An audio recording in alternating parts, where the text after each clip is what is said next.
ताड़। हमारी सोची हुई बात नहीं हो सकती। सोचने को तो राजा बलि ने भी इंद्र का राज चाहा था, लेकिन उसके उल्ट हो गया। हम चाहते तो कुछ का कुछ हैं, लेकिन होता वही है जो मालिक को मंजूर होता है। इसीलिए जो आस्तिक लोग हैं, जो परमात्मा में विश्वास करते हैं, धर्म के रास्ते पर चलते हैं, आध्यात्मिकता को जिसने अपनाया है, उन लोगों का विश्वास ही उनका काम करता है। वो मालिक की रज़ा में राज़ी रहना समझते हैं, जानते हैं। और जितने भी महापुरुष हुए, संत लोग, सब ने यही शिक्षा दी कि मालिक की रज़ा में जो होता है वही होगा, और उसकी रज़ा में ही रहना हमें चाहिए। क्यों राज़ी रहना चाहिए? कि हम जो चाहेंगे तो भी नहीं हो सकता, लेकिन मालिक जो चाहेगा वो ज़रूर होगा। परंतु ये नहीं हो सकता कि हम अपनी मर्जी से करते तो हम हैं और उसमें नाम मालिक का लेते हैं। वहाँ क्या होता है कि हमें वो लाभ नहीं मिलता, क्योंकि उसमें हम अपनी बुद्धि, अपनी चतुराई, अपनी चालाकी करते हैं। करते खुद हैं, नाम उसका कहते हैं कि मालिक की मौज ऐसी थी। नहीं, अगर हम सही रास्ते पे चलते हैं, अच्छा करना चाहते हैं, और उसमें अच्छा करते हुए अगर कुछ गलत हो जाता है तो समझो कि वो मालिक को मंजूर नहीं है। लेकिन जिस चीज़ में हमारा स्वार्थ है, हम अपने लालच के लिए, अपने लाभ के लिए, अपने स्वार्थ के लिए अगर कुछ गलत करते हैं और फिर कहते हैं कि ये मालिक की रज़ा हो, मालिक की रज़ा नहीं होती। इसलिए हमेशा ये सोचो कि जो हम किसी का बुरा नहीं करना चाहते हैं, हमारा जिसमें स्वार्थ नहीं है, अच्छा करने का प्रयास करते हैं और करना चाहिए। और उसमें अगर कोई देरी होती है या कोई दखल होती है तो समझो कि वो मालिक की मौज उसमें नहीं है कि वो हम काम उस प्रकार से करें। जब अच्छा हो जाता है तो समझो कि उसमें मालिक की रज़ा है, और जो नहीं होता है उसमें रुकावट या बाधा आती है। लेकिन सोचना हमेशा यही चाहिए कि जो कुछ होता है वो अच्छे के लिए होता है, उसमें अच्छा ही होगा और उसका परिणाम अंत में देखोगे तो अच्छा मिलेगा। जो वर्तमान काल है, इसमें अगर हम देखते हैं तो पाप कर्म बहुत ज़्यादा बढ़े हुए हैं। धर्म के रास्ते से लोग भटके हुए हैं। धर्म का रास्ता छोड़िए, इंसानियत से भी हम बहुत दूर चले गए हैं। जहाँ कहीं देखोगे वहाँ कोई भी चीज़ ऐसी हमें नज़र नहीं आएगी कि जिसमें इंसानियत हो या अच्छे गुण नज़र आए। जहाँ कहीं देखोगे लोग अपने लालच के बस, स्वार्थ के बस, अपने हित के लिए कुछ नहीं देखते हैं, सब मर्यादाओं को भंग कर देते हैं।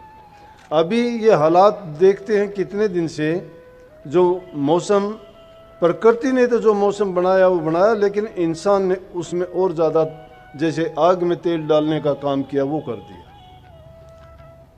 अब हमें पता है कि जो आजकल खेतों में फसल कटाई के बाद में मानते हैं कि मजबूरी है उनकी भी, लेकिन उसके लिए कोई ना कोई दूसरा रास्ता अगर खोज लिया जाए तो उससे किसी का नुकसान भी नहीं होगा और उनको कुछ ना कुछ फ़ायदा होगा।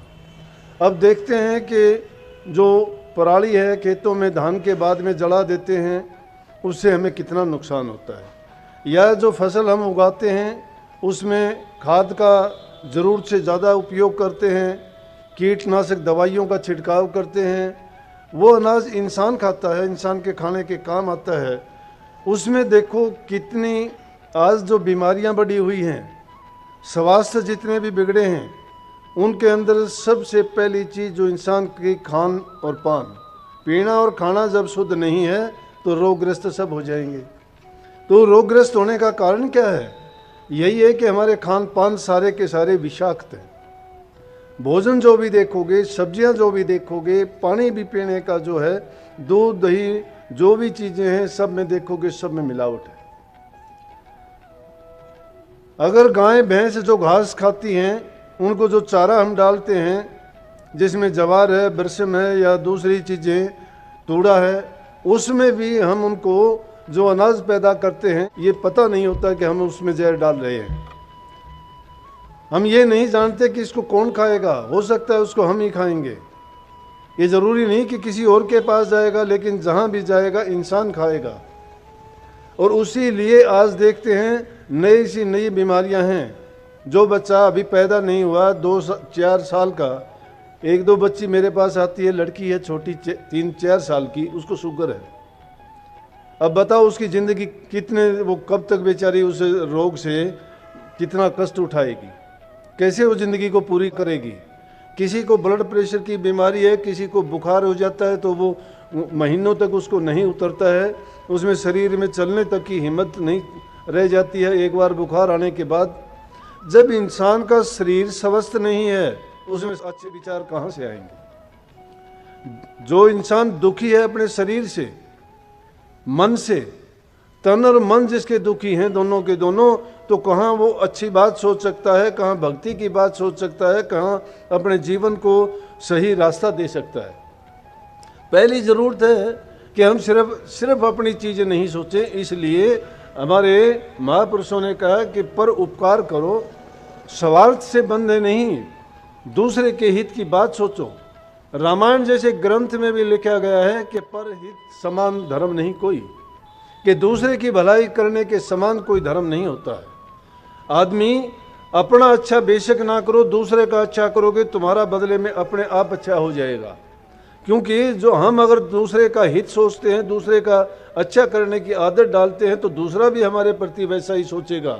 क्योंकि प्रकृति का ये नियम है कि जो इंसान जिसके साथ जैसा करता है, उसको बदले में वैसा ही मिलता भी है।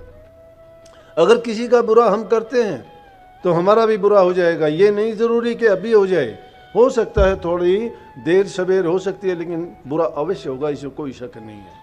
अब पर्यावरण को हमने बिगाड़ा है, इंसान ने बिगाड़ा है। किसके लिए बिगाड़ा है ये नहीं सोचते हम, लेकिन जब उसी तकलीफ से हमें दिक्कत होती है और परेशानी होती है, जब हम सोचते हैं कि ऐसा नहीं करना चाहिए था। परंतु जब तक हम सही हैं, जब तक हमें उससे फ़ायदा मिलता है, तब तक हम दूसरे के बारे में नहीं सोचते हैं। लेकिन इंसान में समझ है, बुद्धि है, इसको ये सोचना चाहिए कि सब जीव परमात्मा ने पैदा किए हैं। हमें दूसरे के जीवन में उनको दखल देने की किसी भी प्रकार की कोई इजाज़त नहीं है। लेकिन हम क्या करते हैं कि जो काम हमें नहीं करना चाहिए वो करते हैं।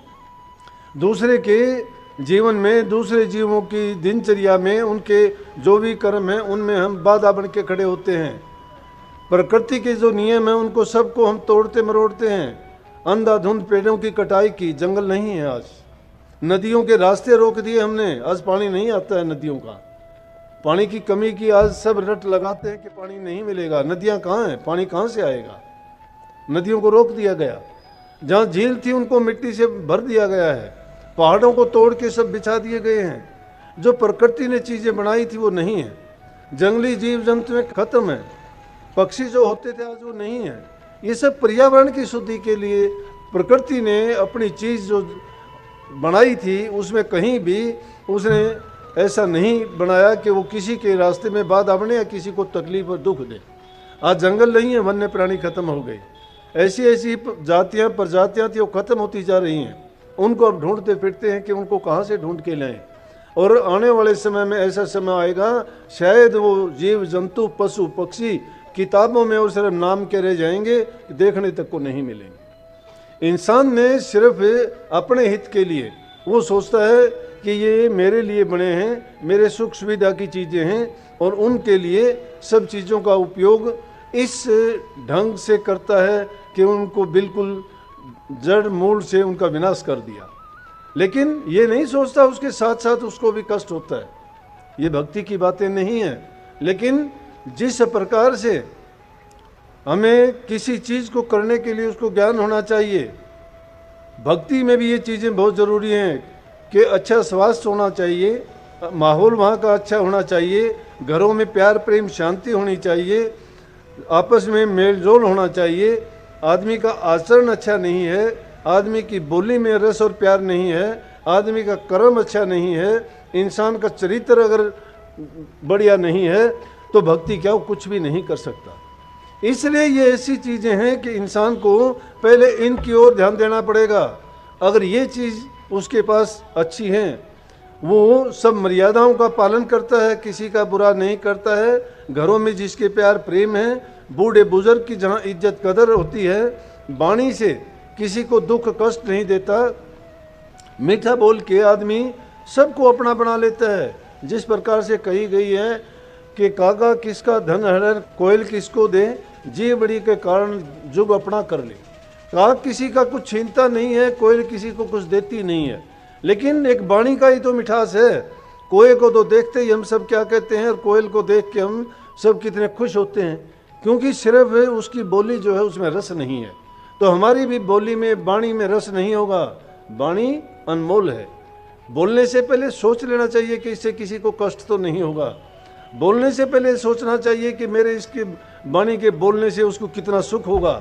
अगर हम दो शब्द किसी को अच्छे कहते हैं, उसको कुछ देने की ज़रूरत नहीं है, उसको हमने सब कुछ दे दिया है, और जब वो आगे से हमारी वाणी को सुन के उसको जो चीज़ खुशी देगी, आनंद देगी, उसके बदले में वो हमें उठा के सिर पर रख लेगा, बदले में हमें बहुत कुछ देगा। वो हमारे ये विचार होने चाहिए कि हम किसी को भी अपने वचन से दुख ना दें। शास्त्रों में भी तो कहा है कि मनसा वाचा कर्म ना दुख का हो मत दे, ऐती रहनी जोर है वही शब्द रस ले। शब्द रस का मतलब भक्ति का रस है, आनंद, जिसको नाम अभी जो शब्द गाया था कबीर साहब का, उस में क्या कहा था कि नाम रस ऐसा रे या हरि रस ऐसा रे जिसके पिए से अमर हो जाए। वो नाम रस है, वो उसके पाने से, नाम की कमाई करने से, नाम क्या है, नाम वो प्रभु की भक्ति है। उसको अगर हम लेके और सच्चे रास्ते पे चलते हैं, बुराइयों से दूर हो जाते हैं, तो यूँ समझो कि सब हमें प्राप्त कर लिया, कि उनमें फिर किसी चीज़ की संग्रह की ज़रूरत नहीं है। हमें ये भी नहीं कि ज़्यादा कष्ट होंगे। ज़्यादा कष्ट किसको होता है, जब हम अपनी इच्छाओं को बढ़ा लेते हैं। इसीलिए कहें कि मन वचन और कर्म से इंसान जब पवित्र हो जाए, मनसा वाचा कर्म ना दुख का हो मत दे, किसी को ना तन से दुख दे, ना मन से दे, ना वचन से दे। कैसे तन के कारण हम किसी को कष्ट देते, किसी को अपने हाथ से कुछ किसी भी प्रकार का कष्ट दे देते हैं, शारीरिक ताड़ना देते हैं, उसको दुख पहुंचाते हैं, वो शरीर का दुख है।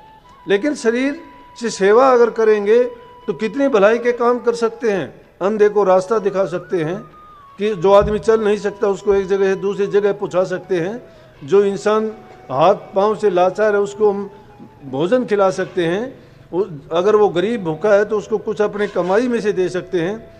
तन से सेवा यह है कि उसकी हर प्रकार की कोई रोग से दुखी है उसको दवा दारू कर सकते हैं, उसको एक जगह से दूसरी जगह किसी गंदगी चीज़ में पड़ा हुआ उसकी सफाई कर सकते हैं। तन की सेवा है। तन की पवित्रता भी तन की सेवा करने से होती है। इससे किसी को कष्ट ना देके अगर हम सेवा करते हैं तो उसके बदले में हमें बहुत कुछ मिलता है। लेकिन जो अगर हम दूसरे की सेवा नहीं करते तो हमारी भी कोई नहीं करेगा, अदले का बदला है। और तन पवित्र सेवा करने से होगा, मन पवित्र हरि के सुमरण से होगा। क्योंकि बाहर की सफाई है ये हम दूसरे साधनों से भी कर सकते हैं, लेकिन मन की सफाई जो अंदर की है, मन में जो उठने वाले विचार हैं, बुराइयां हैं, वो इन चीज़ों से साफ नहीं होंगे, ना उस पानी से साफ होंगे, ना कहीं तीर्थ पर जाने से साफ होंगे। तीर्थों पे जाते हैं, स्नान करके आ जाते हैं, तीर्थ पे जाने से शरीर को, लेकिन मन की अगर शुद्धि नहीं हुई, मन को अगर नहीं धोया, उसके पाप नहीं निकाले, तो उस तीर्थ पे जाने से, बाहर शरीर के स्नान करने से, सर्दी में स्नान करते हैं या जैसा भी वो हम सोचते हैं कि हमारे पाप कर्मों का विनाश हो जाएगा, कष्ट उठा के जाते हैं। कितना भी कष्ट उठाओ, कैसे भी गर्म ठंडे पानी में नहाओ या कैसे भी किसी भी प्रकार से कोशिश करो, बाहर के तन की तो उसमें हो जाएगी, लेकिन अंदर का मन साफ नहीं होता। मन की सफाई किससे होगी? हरि के सुमरण से, प्रभु के नाम से। इसलिए मन की सफाई करने के लिए उस नाम का सुमरण करना चाहिए, प्रभु को हमेशा याद रखना चाहिए।